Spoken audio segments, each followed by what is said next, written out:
Yeah, there's a reason why we call ourselves K4 Wins because when we did 4K wins, it just kind of got confusing. Then if we were missing somebody, then it would be 3K wins, and we couldn't do 3K. No, you know what I'm talking about. Kip is going to continue to try to get on. Case Kiefer, executive director, and of course, chief editor of the Las Vegas Sun. Below me, to my left, right stage right, is Kai Gregory. He does everything that is handicapping. He's been doing his entire life. He knows both sides of the story. The Ledger, and I'm Tony Kurre, of course, worked at ESPN Sports Radio for the last 30 years. We're going to get after it here on K4Wins, K4Wins.com, K4Wins.com. Before we get into professional football, we're going to start with pro football because, of course, our next big game in college is coming up on Monday night, Miami and Indiana. Some big line movements on that. But Kai, how are our numbers? How are we doing? I know a lot of people. This is the time of the season when people start dropping a little bit more than they normally would because the games have gotten bigger, which is stupid, but it's just the way it is. So the bigger the game, the more the bet, and that's just how it is. I will tell you this: that whenever I've got $25 on a game and then I've got $1,000 on a game, for some reason it still hurts, even if I lose either one of them. It's like, oh yeah, I only had $25 in that game, but it still hurts like hell. But how are our numbers doing, man? What's going on? I don't like to lose $25, much less Neither do I. 200. But I hear you. I mean, we started off a little bit slower this year than the numbers are. For us historically, 5-3 yesterday. Last week, 26-24. So you're really basically break even. Year to date, 51-43 and last month, 118-77. All time. 1,654 wins, 976 losses, 62.88%. So we're still, above that 60% where we want to be. And Case can tell you, it's very, very difficult when you're handicapping to pick anything, better, in my opinion, than about 58%. And 58%, if you're managing your bankroll the right way, you should be winning. And there's no doubt. The best way to tell people is say you have to, the number's like 56%. I know it could be a little higher or lower depending on what your juice is. But say you need to hit 56 out of your 100 bets, right? You need to go 56 and 44 in order to make a dime. Say that particular first 100, you actually flip and you go 44 and 56. That means you need to go 68 and 32 on your next 100 just to break even. So that should just tell you how difficult this is. And that's why it's so important to be consistent. This is not a fly-by-night thing. If you're looking for penny stocks, go somewhere else. Go get your free pick if they don't miss or to hit in the next 3 or 4 weeks. You get all their free plays, blah, blah, blah, blah. We're consistency is best. And we've got a handicapper right below us who does this for a living. So I'm going to go with Case Kiefer all day, every day. Speaking of the devil, Case, there are 3 teams in the National Football League that are 12-5 against the spread, which is the best. That being the Seahawks against the 49ers, the Pats against Houston, and the Rams against the Bears. Give me your best winner out of those 3 against the spread. Seahawks, Pats, Rams.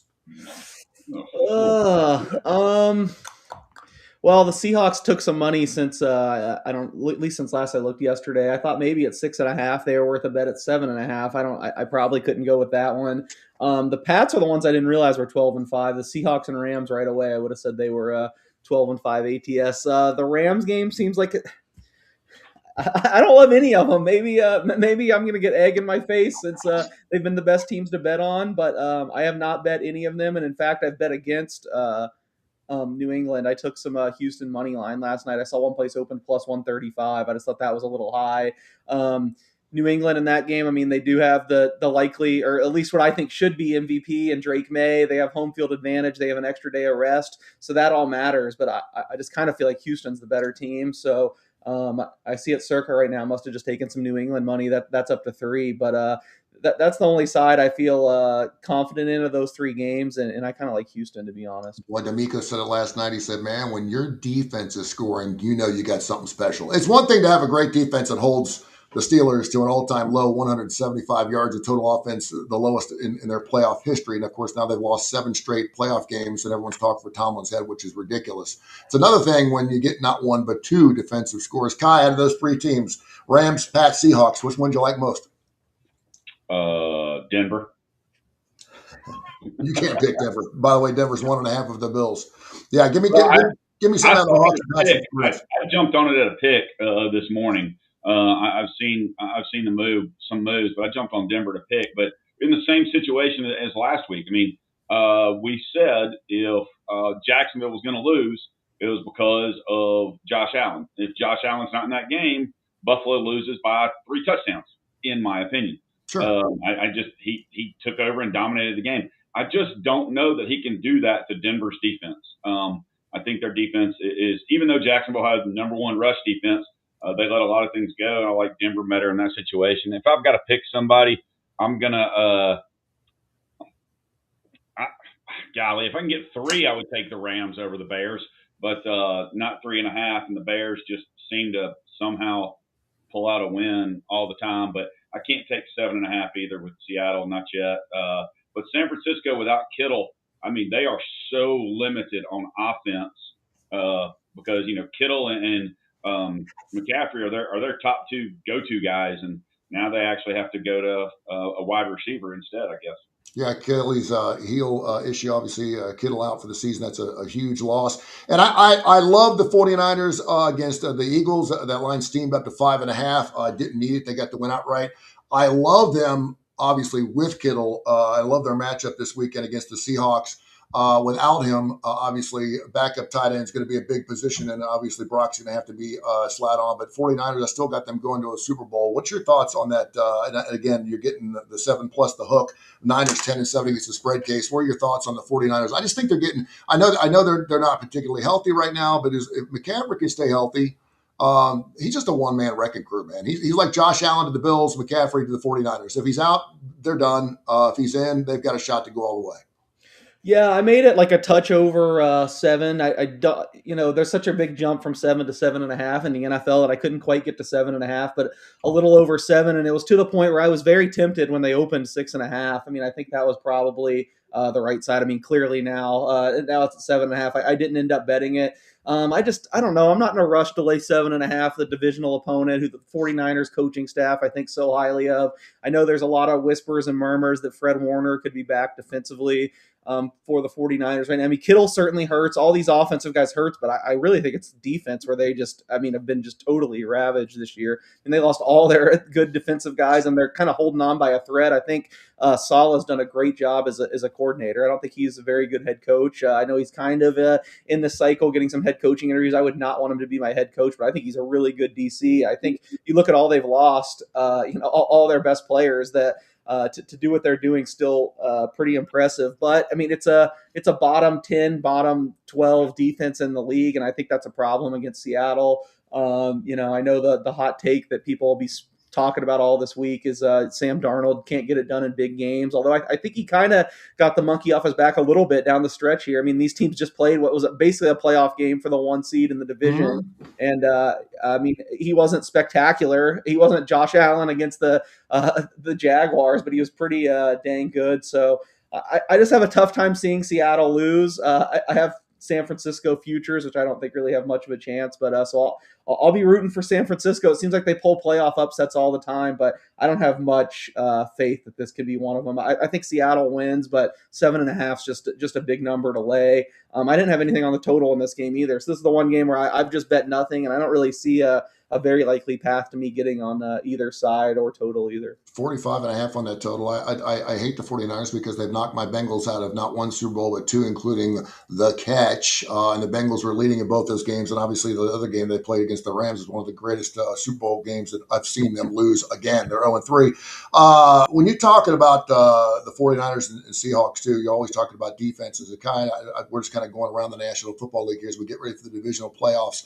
Last night, a great stat stretch. DeMeco Ryans 41, Aaron Rodgers 42. One's holding, obviously, the clipboard, and he's making plays, and he's been like Coach of the Year. And here's Aaron Rodgers, who hasn't decided whether he's going to come back. He's a free agent, has no contract. I don't know if people are going to want him back or not.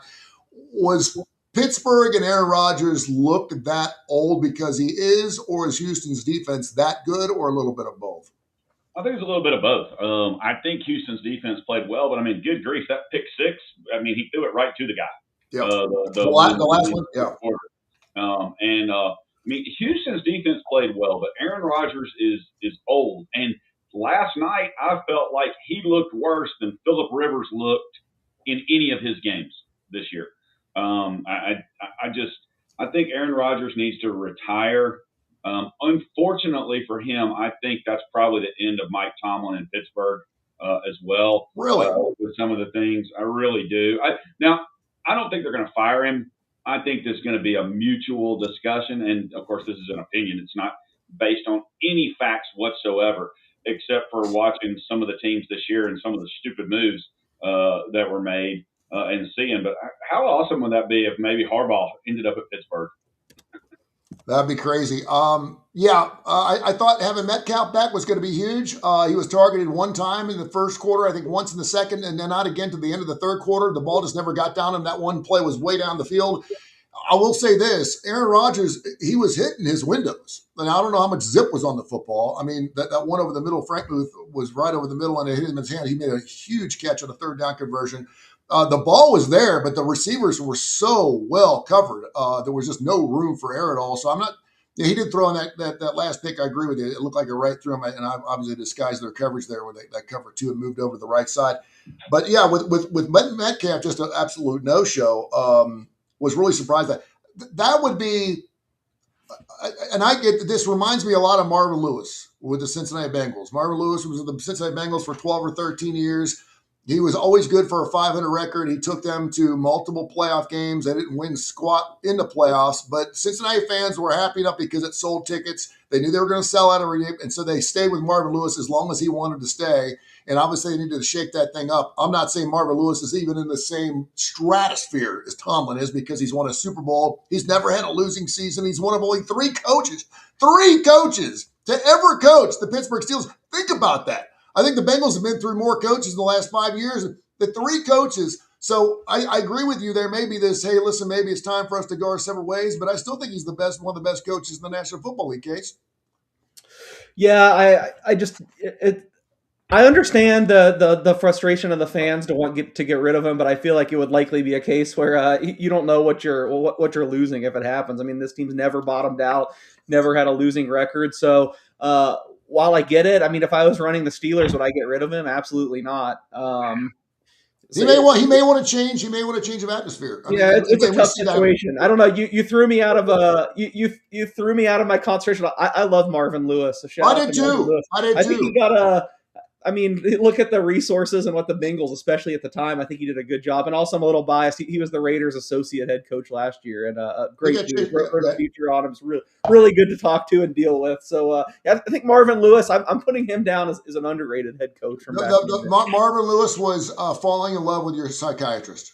Is what it was. The relationship got too tight. It got too good. They loved each other too much. They just couldn't help each other. Obviously, he was African American, which was huge for the Cincinnati Bengals and what they went through in that town in the early '90s and mid '90s. You want to talk about a town that's got some racial issues? Good God Almighty, it's just unbelievable.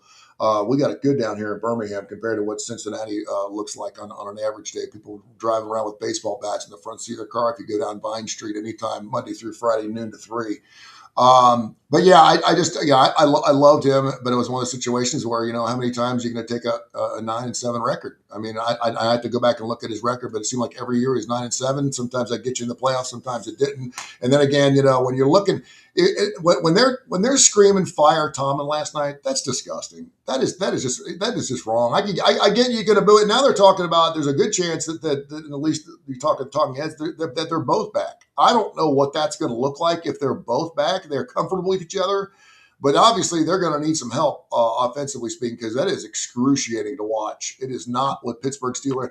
Their defense can play. Their defense can play as well as Houston's last night. And they still would have lost that game, and they lost by 24. So I've seen the reports that they're trying to talk Rodgers back into coming, and I don't know. I feel like this is just kind of the worst place you can be. I mean, I know they're a little bit better, but anywhere in that middle, he doesn't sell tickets. He doesn't sell tickets. I mean, 3 years ago I'm in. 3 years ago I'm in, but now no.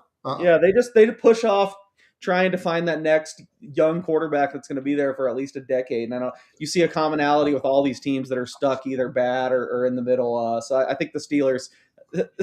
Then maybe that's why you part ways with Tomlin. Maybe that's why the timelines don't match up. But I think really they need to find a young quarterback. They tried with Kenny Pickett, didn't work obviously, but you can't have that get you frustrated and then lose 4 or 5 more years. They need to try someone else. Do either one of you see a quarterback in this class coming out that would be a good fit in Pittsburgh, blue collar, steel town, but also with a head coach. And he's never been a my way or a highway kind of guy, but he's a mentor type of guy too. He's not a gunslinging kind of guy, but is our quarterback that kind of makes a fit, Kai, with the Pittsburgh Steelers that we be coming out in this class, or are you willing to stick through another 9-8 season with the Pittsburgh Steelers? I mean, I don't know where they're picking, but I don't know who could actually drop to them. With where they're going. What are they? They're in the 20s with their pick, aren't they? Mm-hmm. They're just good enough to get a. Yeah. I don't think Ty Simpson's going to get drafted before then, but I also don't think he's going to be super successful with that offensive line. I mean, the problem that they're having, he's not going to get rid of the ball as quickly as Aaron Rodgers did. The only reason why we talked about it, that we thought Pittsburgh might even have a chance in that game, is because of how quickly he gets the ball out. And then Houston was all over them making tackles. I mean, Moore should stay in college just so he doesn't get drafted by the Jets. And so then with the other people coming out, I don't know, maybe they pick up, Pavia or Aguilar, and both of them get broken in half in the first quarter of the first game, and kind of move on. You mentioned right at the top the Bills and the Broncos. You diverted from my question. You did come back around to it, which you're getting good at this radio thing, man. It takes a little while to figure this out. But you mentioned the fact that you were all over the Broncos. Tell me why. I just think Buffalo is luck is going to run out. Denver is a very difficult place to play. Denver's been playing better. Bo Nix is playing much better at home. Everything about the way Denver has played this year tells me they win this game. Now, who knows in the National Football League, and where it's you've seen things come out this week and last week where it's scripted, and the Eagles fans and players talking about it being scripted and all these different things. But everything to me, everything favors Denver, and it's at Denver.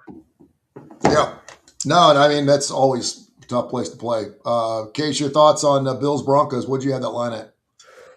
Yeah, I agree with Kai. I bet some Denver at plus money, only plus 105, so little. I made it Denver minus 1.5, so not really a huge difference. But it's the exact same thing as the Jacksonville game. I hate it that have to keep betting against Josh Allen, but it's really like the Bills have by far the best player, someone that could just will them to victory alone. But the Broncos kind of have advantages all over the field, and unfortunately, those words were prophetic against the Jaguars. I feel like the Jaguars kind of dominated the game. I still think they outgained them by like 1.5 yards per play. They did basically everything except Josh Allen just was able to put him on his back and get a win there at the end. And then who knows if Trevor Lawrence can't go blow for blow with him. He throws the pick to end the game.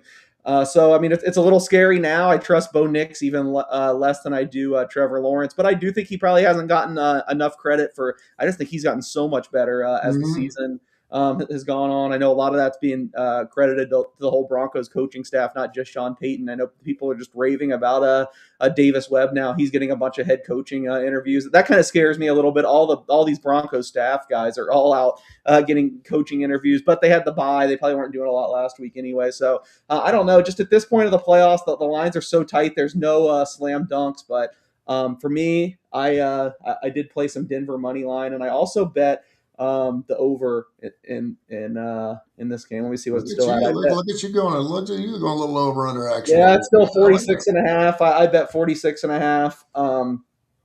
I just thought it'd be a little bit higher. Again, I've upticked the Broncos a little bit more for their offense, I think, than most. I think for the most part down the stretch of the season, the offense has looked way better than it did early in the year when they were mainly winning defensively. And say what you want about, of course, I was married to a gal who was from Nashville, Illinois, which is right across the river from St. Louis. So my father-in-law had tickets to the Rams, and so I'd see Rams games almost every single year. And of course, we hated New Orleans, and so I hated Sean Payton because of that. I didn't think that was a really good fit when he went out there. I was kind of hoping it'd fall apart. He has really fit in really, really well there. And there was actually a side-by-side comparison of Bo Nix to Drew Brees from a stature standpoint and how they deliver the football and the way they wind up and throw the football. And is he the next Drew Brees? And my goodness, to be associated with that cat as early in your career as Bo Nix is right now, under the tutelage of Sean Payton would be really impressive. 3-point game, 4-point game, 3-point game, 4-point game. Then we had a 13, then a dud last night, a 24-point game between the Texans and the Steelers. Any other things sticking out to you guys? We've kind of hit everything. A couple of things. I think that the Bears story is still really, really interesting. I thought Green Bay would get them in the wild card round. Obviously, they got through. You can call it luck or whatever. The Bears are just rolling high. Now, of course, they got the Rams, who everyone about 4 or 5 weeks ago, it was the Rams and everyone else. Now the NFC is just an absolute wide open. Any other teams? The Pats have quietly, we mentioned they're 12-5 against the spread. For handicappers like us, and certainly for you, Case, that's not a surprise. But they're just quietly just rolling in, winning games every single week. And here they come in -2.5 against maybe one of the best defenses in the National Football League in Houston. Yeah, well, this is an interesting game to talk about right now because literally my screen is just lighting up. I don't know if one of the big services released or some, but there's just an avalanche of New England money coming in while we speak. Looks like it's about to get to 3.5. We got 3 minus Wow. 20 all over the board. I don't know. Like I said, my first reaction was Houston.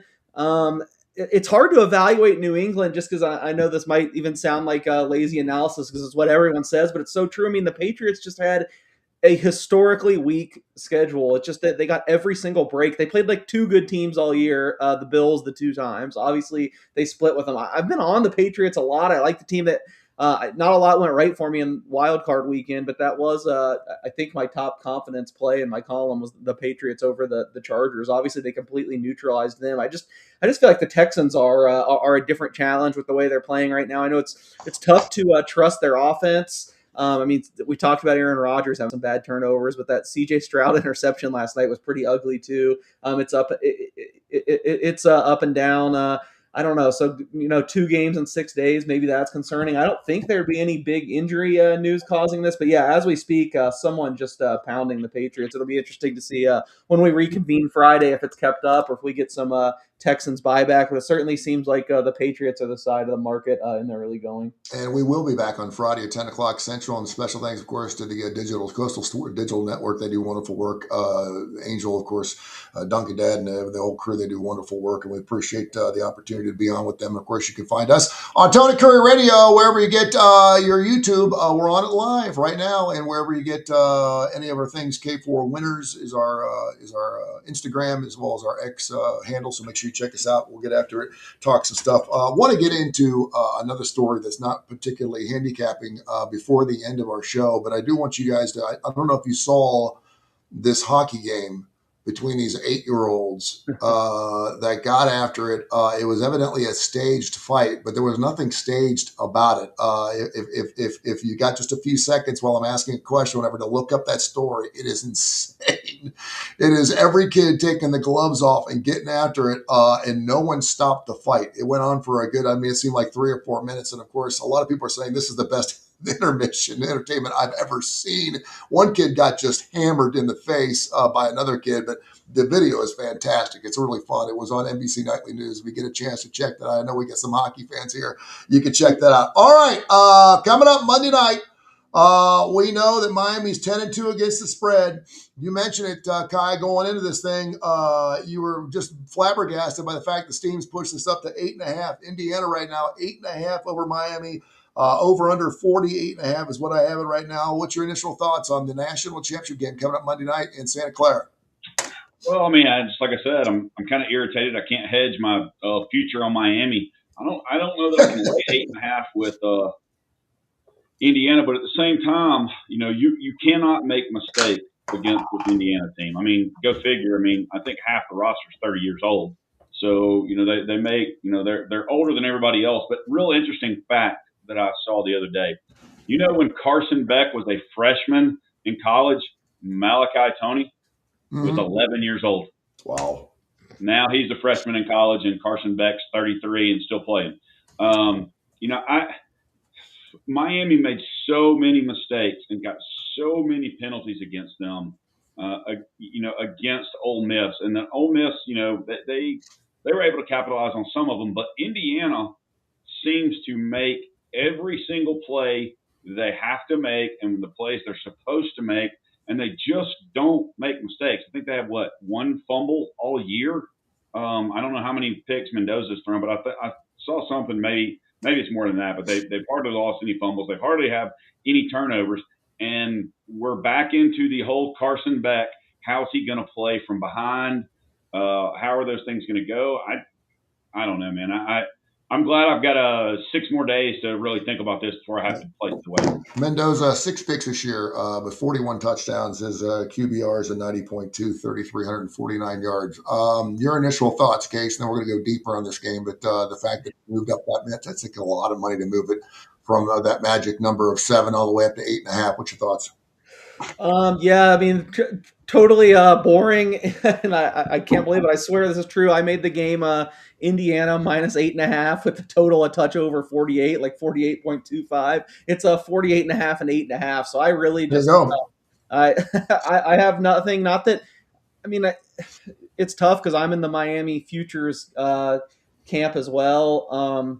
That may be where I got it from.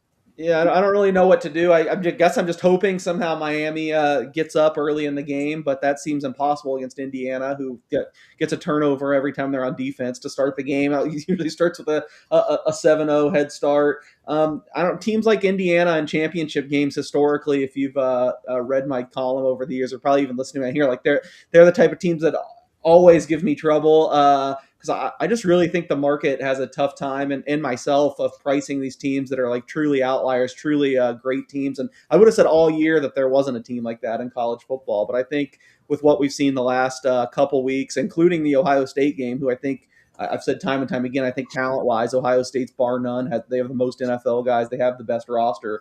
So like the last 3 weeks, just Indiana's just hit a higher plane. I think it's tough to price them correctly. So as much as I'm trying to conjure up some confidence and tell myself that Miami has a chance and let's do this to cash a big future, I don't know. Just in my gut, it's hard to see Indiana losing. I don't know. Most of these teams in college football in recent years, all the really good number one teams all year have kind of come through. I mean, starting 2019, LSU, Alabama the next year, Georgia after that.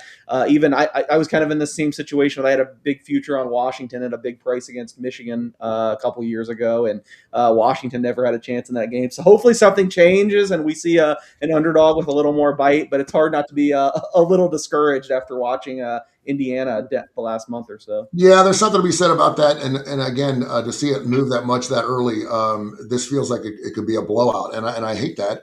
We are talking about a 1 seed against a 10 seed, which is pretty amazing. Out of the top, everyone says it's the top 4 teams and everyone else. Well, you got a 10 seed that's playing in the national championship game in Miami, so that should tell you something about how good that team is. But will the luck land out? And again, you're talking about a Heisman Trophy winner.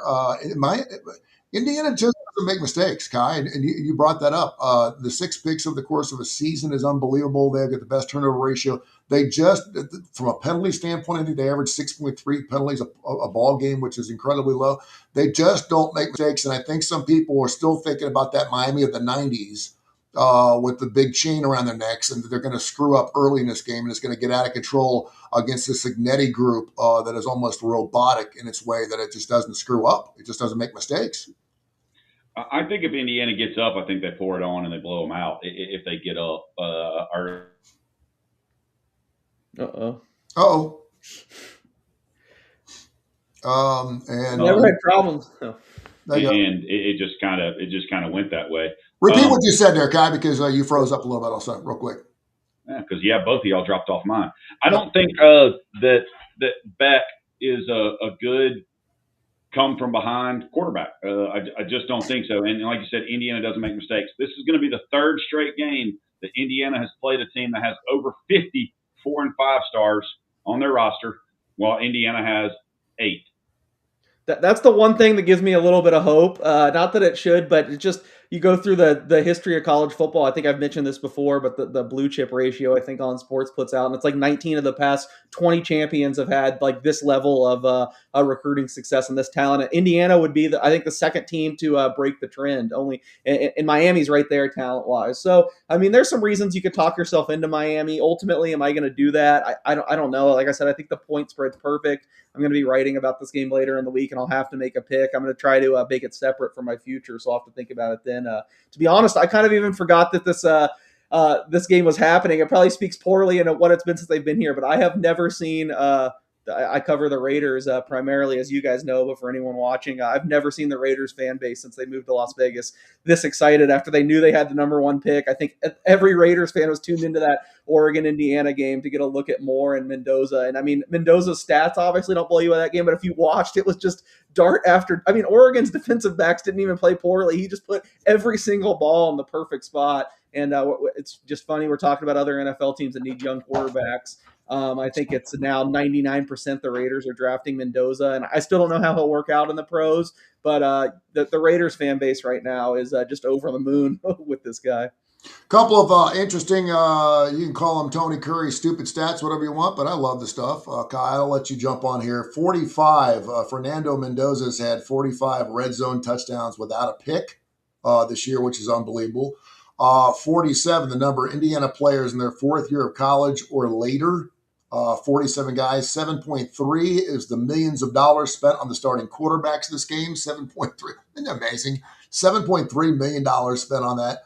Malachi Tony's got 99 receptions this year, so the next one will be obviously his 100th. 27 Indiana players left over from the 2023 roster. This is something a lot of people we will look at. Was not Indiana pretty doggone good last year? Were they pretty decent last year? I mean, this was, and I think everyone kept thinking to myself, they can't do it 2 years in a row because they're in the Big Ten and look at their schedule, blah blah blah blah blah. That's just crazy. The average difference in pounds between Miami's O line and Indiana's D line is 54. And this will be the 9th time that Miami's played for a national championship, and obviously Indiana's far removed from that as well. So just some numbers you may want to know going into the game that could perhaps sway you one way or another when it comes to betting on the game. I can say this since Kip's not here. It's something that gets on my nerves that he does too, since he brought up last year. Everyone just like trashed Indiana for losing at Notre Dame. Okay, yeah, they were down most of that game and they got eliminated in the playoffs. They played Notre Dame closer than Georgia did the next week at a neutral site. I mean, I think that Indiana took way too much crap for last year. I know Kip would be just turning red and making all the excuses for, oh, there was that shooting. Well, Notre Dame had to deal with the shooting too. Indiana, I guess, people are just so used to the traditional powers in college football. It's taken a long time to come around on them. But yeah, Indiana last year still deserves a lot of credit. I'll also say I was taken aback by that red zone stat too that you posted. Amazing. Talked about. I could be wrong though. I do think it was. I think it was the last 2 years. I think I included him at Cal too. So he had 45 touchdowns in the red zone in the last 2 years and no interceptions. But still, pretty incredible. And yeah, just his placement on some of these passes was unbelievable against Oregon. I still can't believe we're saying Indiana a national championship game. I mean, you'd say that and you go, okay, wow, the basketball program's back. What did Bobby Knight come out of the grave? What's going on? No, we're talking about their football program, and that's amazing. I mean, it really is good for them. And we talked about this earlier too. The fact that we had some different teams in it this year I think it's great. I love the Blue Bloods.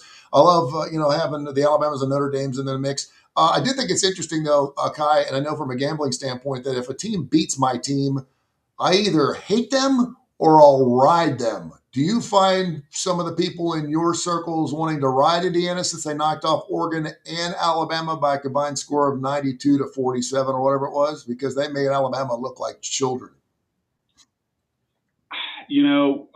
Alabama fans are going to bet against them because they hate them, because they knocked them out and cost them their 947th national championship. But if Indiana or Miami wins, Alabama's going to claim the national championship because the coach built Alabama and Saban. Yes. Or 19 or whatever. Nick Saban will have his 8th championship. Yes. Kirk Cignetti was there for 2 years. Give me a break.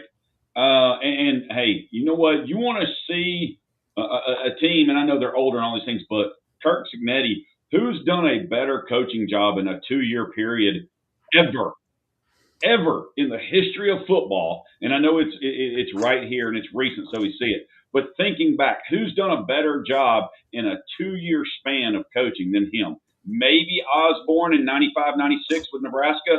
Maybe with the way they dominated back then. But I don't think so. I mean, you can say whatever you want, and I know it's only 2 years. The guy's won everywhere that he's been, Googling, and he is doing a job. Yes, they got some great transfer kids. Yes, they got older kids. Maybe the older kids listen more. But you've got to buy into what he's selling, and even with the portal that you're seeing and stuff coming now, people are buying what he's selling, and the guy knows what he's doing, and you just can't bet against him. I've got it. How about a guy named Larry Coker? Since we're talking about Miami, the guy lost one game in his first 2 years at Miami. Remember, no one was talking about Larry Coker, and of course, he gets that national championship in 2001. He goes 12-0, wins the Rose Bowl. The second year, 12-1, goes the Fiesta Bowl and loses. And then, of course, his third year, 11-2. So, and I mean, just fell off the face of the earth. I mean, had all kinds of issues. Then they go to the Atlantic Coast Conference. He goes 9-3, 9-3, 7-6, and was done. Was with the Roadrunners for a little bit, had a 4-6 record with the Roadrunners, and that was it. That's amazing to me to see a guy at Miami lose 3 games in 3 years and ends up finishing his career with the Roadrunners of University of Texas San Antonio. Well, he had more talent and a better recruiting base. And what Cignetti's doing now. I believe some guys were getting paid back then too. Back in 2001, 2002. I mean, Sapp and all those guys, they were making millions of dollars back then. Yeah, that was like a top 3 job back then, I'd say. Yeah, I mean, I'm not taking anything away from what he did, but I would take Cignetti. I mean, Indiana would have been what? I mean, fringe top 50 job for saying 2 years ago. It was like you just had what you said one guy could do in his first 2 years. It was a great run. I'll also say this will be unpopular where you guys are, but I think Alabama deserves a little bit of a break after seeing him against Oregon. I mean, I just think Indiana's just been this good. It wasn't all just. I know Kip was on the board of Alabama was just terrible. I don't know. I just think Indiana, the way they played the last 2 weeks, is just such a step above everyone. It's pretty wild. And I guess speaking of Alabama, I guess that's the next big domino to fall. Because I saw that the report this morning that Ty Simpson supposedly drew a $6.5 million offer to play quarterback somewhere. I know that the school's not named, but how is it not Miami? Speaking of Miami, everyone else seems like they have their quarterback in place, and there's only a few schools that could pay that much. We talked about maybe he would be the quarterback that might be available, like with a Steelers pick. If he's getting $6.5 million, there's absolutely zero reason to go to the NFL. You're not going to get paid that much unless you're like a top 5 pick. No, yeah, there's no doubt, and we're seeing that. Diego Pavia, I mean, is another reason why he wanted to stay at Vanderbilt. It's like, I don't care about this wonderful degree I'm going to be getting here at Vanderbilt. How in the world does he get like multiple years and then is suing for another year, and he'll probably get approved for it? But Chambliss and Aguilar and some of these other guys are rejected for a 6th year when he's already gotten a 7th year and is trying for an 8th year. I don't know. The Chambliss thing, especially, I feel like Chambliss has a really good case. He's basically only played 2 years, and it's crazy that he's the one that keeps getting denied, where I feel like more sketchy ones just get greenlit. Yeah, and you're going to see more and more of that. We mentioned the $7.3 million that these 2 quarterbacks are making. I'm going to tell you something, man. The numbers, the money, we were talking to Mark Ingram, who's the athletic director for the UAB Blazers, and he's like, "Listen, I'm not surprised by the fact that we have 4,000 kids in the transfer portal." He goes, "It's crazy, but more than 1 in 4 kids is going to transfer." He said, "But the money that is coming out," he goes, "where the hell is this money coming from?" Because he's being told now for 12 or 13 years, "Hey, listen, we know you need a new basketball court, but we just don't have the money for you, Mark." And then they're offering these kids from different states $4 and $5 million to play quarterback for their school. It's just incredible. They don't have the money because they're a part of the Alabama school system, and Alabama and their board of directors, and I know UAB has their board, blah, blah, blah. UAB's never going to get what they need if the board of trustees of Alabama feels like it can help UAB get close. Yeah. Absolutely. And that's exactly why they won't play them in football. And the only time they'll play them is in an NIT game, and that's when they're made to play each other. And it's ridiculous because you got schools like Ohio State that'll play everybody inside their state. They don't leave the state till sometime mid-February because they want to take care of the Ohio U's, the Bobcats, and the Miami of Ohio teams, and this, that, and the other. All right, I got to ask you guys, and I don't know if you saw the video. Wild night Hershey Bears hockey game this past Saturday night as a team of mostly 8-year-old hockey players ended up fighting each other on the ice during a break during the game. The video captured from multiple angles show what was supposed to be a scrimmage between team members turned to a massive melee during the intermission of the Hershey Bears game. A father attending the Hershey's Bear game with his family the first time recorded one version of the incident capturing children shoving, kicking, and punching each other. The Atlanta Amateur Hockey Association described the event as a staged fight in a statement on its Facebook page, clarifying it did not sanction the intermission play. The Hershey Bears said what occurred did not reflect the values of the sport or the standards we expect when young athletes are on the ice. The Central Penn Panthers, who run the team out of the Regency Ice Rink in Lancaster, are investigating the incident. Ray Ferry, the owner of the Youth Ice Hockey League, said he's investigating what happened on the ice Saturday and has not spoken to all the players. Have you guys seen the video of this? And I just think it's really interesting because when we were doing morning radio, this would be something that would have been a hot button topic because obviously the parents would go, this is crazy, this is terrible. These are not miniature adults, okay? Just because they're 8-year-olds and they see it on television doesn't mean they're going to emulate it on the hockey thing. I don't know whose wonderful idea it was to actually make it look like it was a staged fight. It's a dumb idea because there's nothing staged about it. Do you guys see it at all?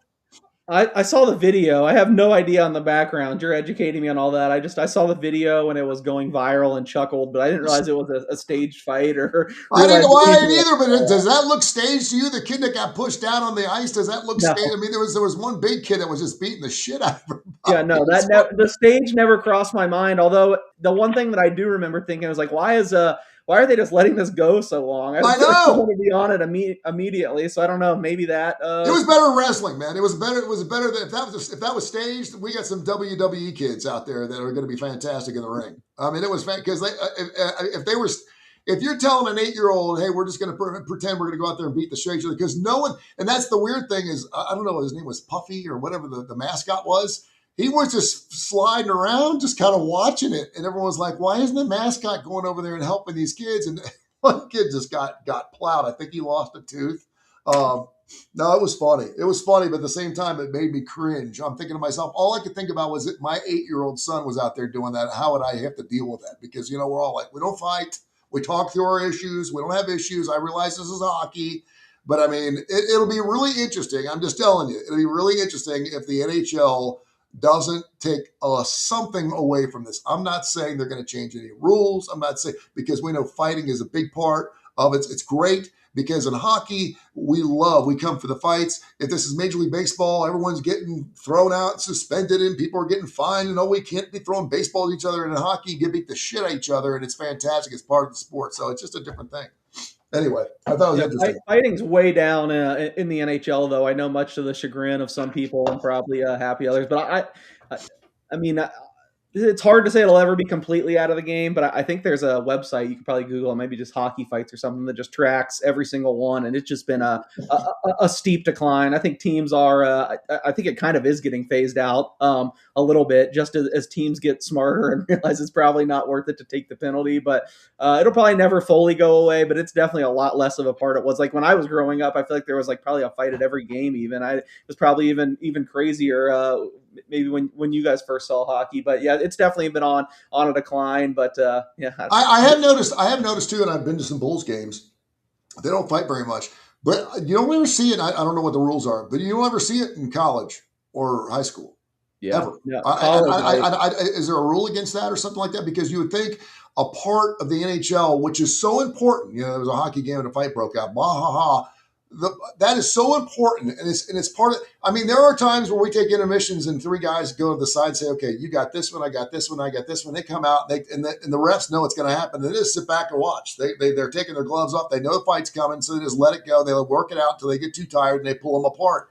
But I mean, when you're talking about high school or college, you don't ever see that. You're not allowed to do that in high school or college. So it's just interesting. It's an interesting part of the professional game that I think a lot of people really, really love, and I think they should, that just does not translate to anything that's younger than that. So I think it's a great segue straight into a full slate of 10 NHL games. It's exactly. See, you're getting this radio thing, man. I love this. You're getting in this radio thing because I wanted to give some extra time to some hockey today because we got the time, and some college hoops as well. Go, baby. Well, and I would love to see what Case thinks about some of these games, and Kip did chime in for us. But Vancouver and Ottawa, 2 games tonight where teams have lost 4 out of 5. I kind of like the over. I don't think either one of their goalies are playing worth a crap. You got Montreal and Washington. Montreal's on a back-to-back. Tampa Bay Pitt. Tampa Bay's on a back-to-back. Kip is all over Carolina tonight against St. Louis. I kind of like the over 6 in that game. Edmonton's on a back-to-back. They're playing better against Nashville, or maybe Nashville is. I'm sorry. Toronto's on a back-to-back at Utah. I know that it looked like Kip had said he liked Utah in that one also, and Dallas and Anaheim. And Anaheim's lost 5 in a row. Just kind of thinking what our hockey guru has to say about those games.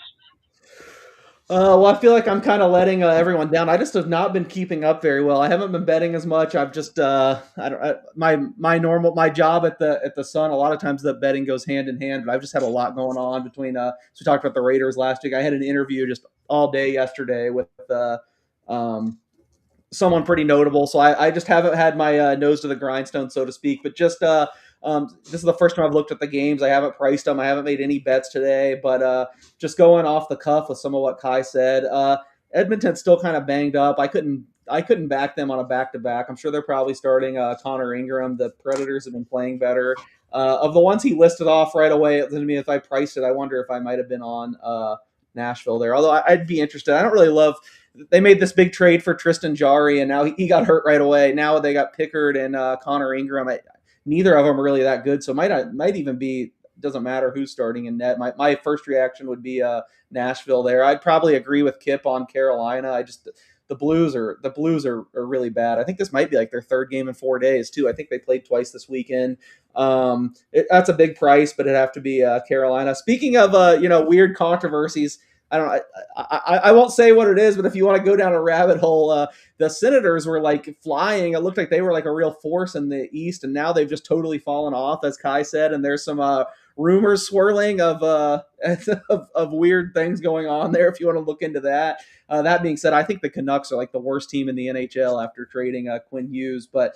I'd be looking for spots to bet against the Canucks when it's affordable, but the Senators right now, I mean, at more than two. The Senators will probably win, but with all the rumors and whatever's going on in Ottawa, I don't think you could be on that one either. Utah hosting Toronto. I think you said Kip like Utah. I would have to agree there. Toronto beat Colorado last night, who Colorado like historically dominant. Been great.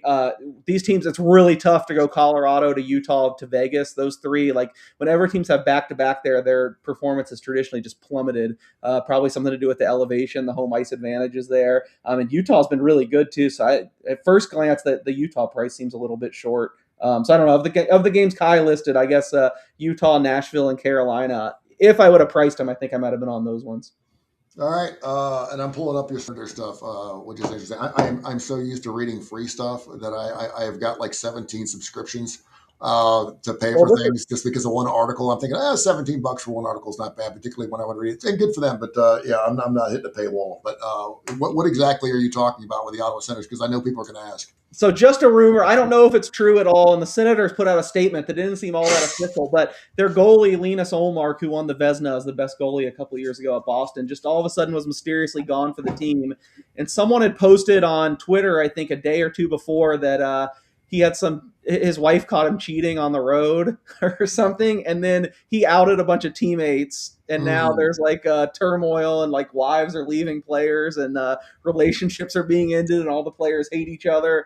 I have no idea if this is true. Again, it's a rumor, but it came out right when they started losing, and they've just kept losing ever since then. And it got so big to so many people, I think, you know how web sleuths are. They connected the dots and thought there was something to it, that the Senators actually put out a statement and said, this is not true. That's disgusting. Linus is out for personal reasons. Now you've got players talking about it. So maybe it's not that, but something's going on there, because they've fallen off so bad and like you typically don't see. So I don't know what's going on, but there's something weird happening in Ottawa. Dating a girl named Mel back in 1992, 93, whatever.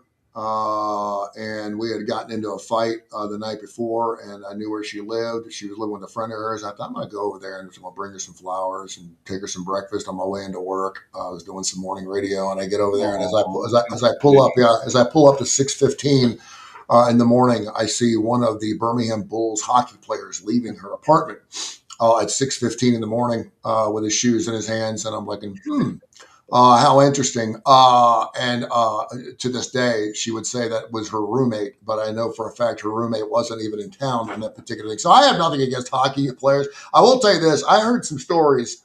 And listen, there's cheating in everything. I mean, police officers cheat, disc jockeys cheat, handicappers cheat, everyone cheats, priests cheat. And he used to tell me these stories, and I'm not going to say who specifically, but it was more than one guy. When he used to play for the Green Bay Packers, there were guys who had different women in every single city they played in. And they would kiss their wife goodbye, hop on the plane, and the minute the thing would land, would kiss their girlfriend hello. And he said it, and the guys would get the schedules ahead of time, obviously, to see where they're playing. And some guys would get really upset because they go, damn it, we're not playing in Green Bay this year, man. I wanted to go back and see Lucy. What am I going to do? How am I going to go see Lucy if we're not playing in Green Bay this year? So that they knew they had gals that would play inside the division because they knew they were going to play their division games. And then, of course, you're talking about, and the big thing was when the girls came, they weren't allowed to go to the games because a lot of these guys brought their wives with them. And it's disgusting, it's sick, so that does not surprise me. But I mean, that's just the way it is. It's just the way it is. Sometimes I hear these stories, I go, man, that is crazy. But there's some guys that's the way they work and that's the way they go. So that's what they do. There was something else I wanted to ask you, and I cannot remember what it was because we just got followed up on some stuff. But we're going to have another show coming up on Friday at 10 o'clock Central, and I'm looking forward to this because it'll be 3 days removed from, of course, the Monday night championship game. Look into your crystal ball right now, 8.5, 48.5 case. Where is the number when I talk to you Friday morning at 10 o'clock on the Coastal Sports Network and on Tony Kurre Radio? Where's the number at in the national championship game?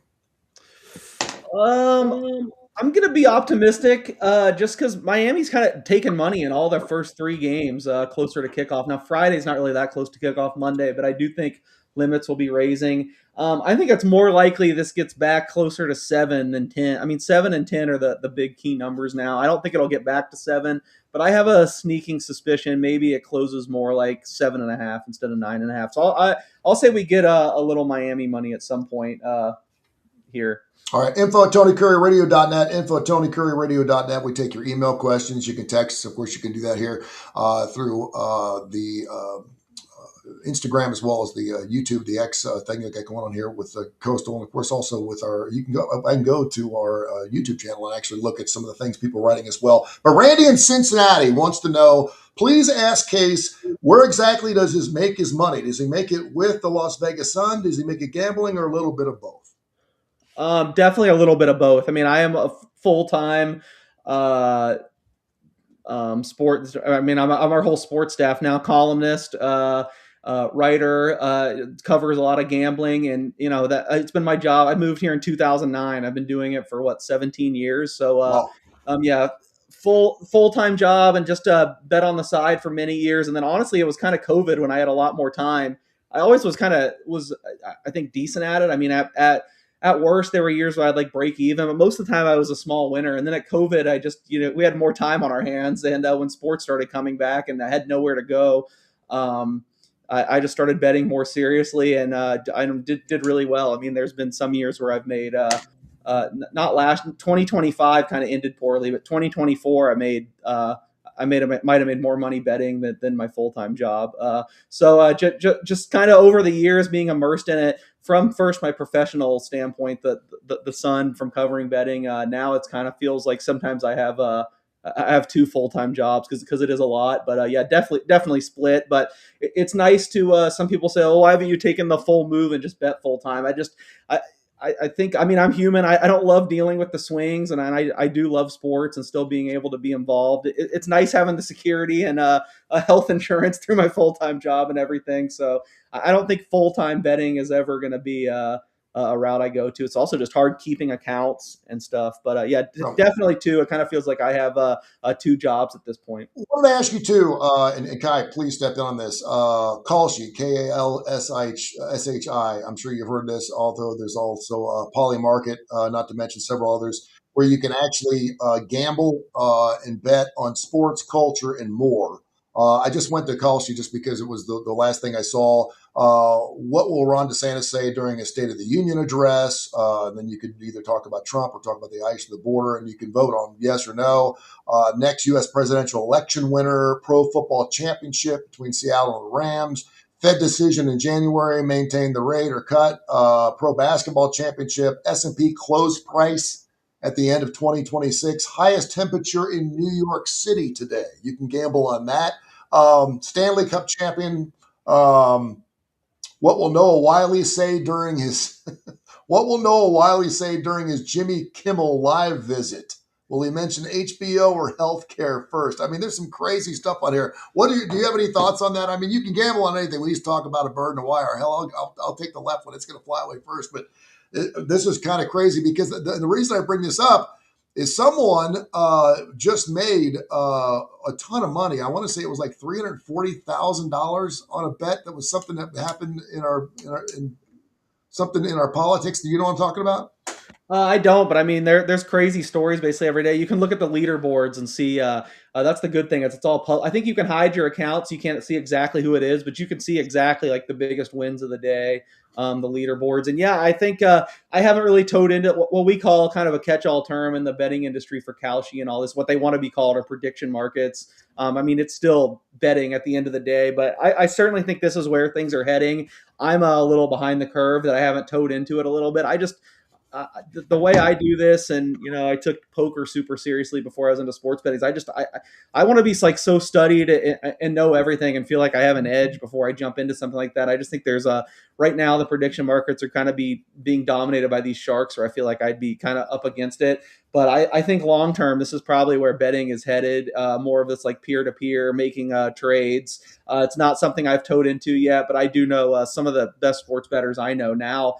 That's a bigger part of their pie. Definitely these prediction markets and Kalshi. And despite having all these crazy things everyone talks about, I do think the majority of all their businesses right now is sports. I mean, people just getting on there.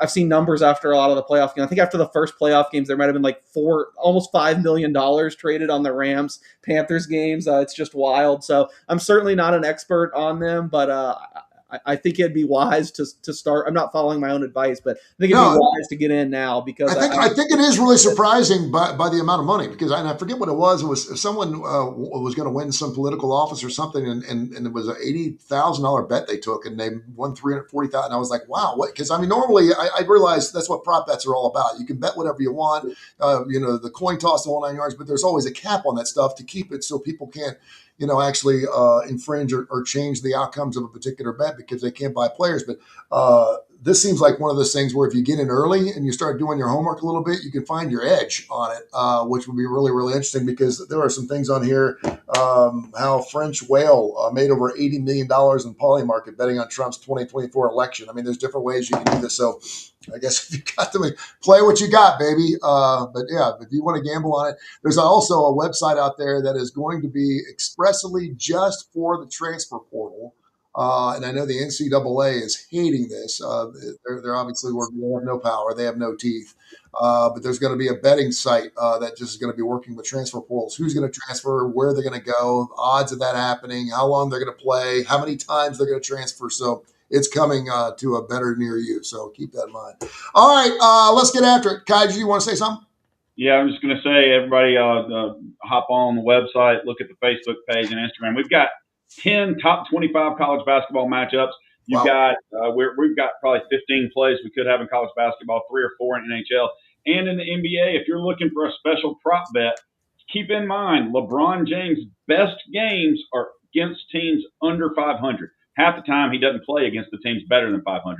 So they are playing Atlanta tonight in LA, and Atlanta is 20-21 below 500. So I would take over on all of LeBron's props. I don't know what they are. I just know that this is when he tends to have his best games against sucky teams.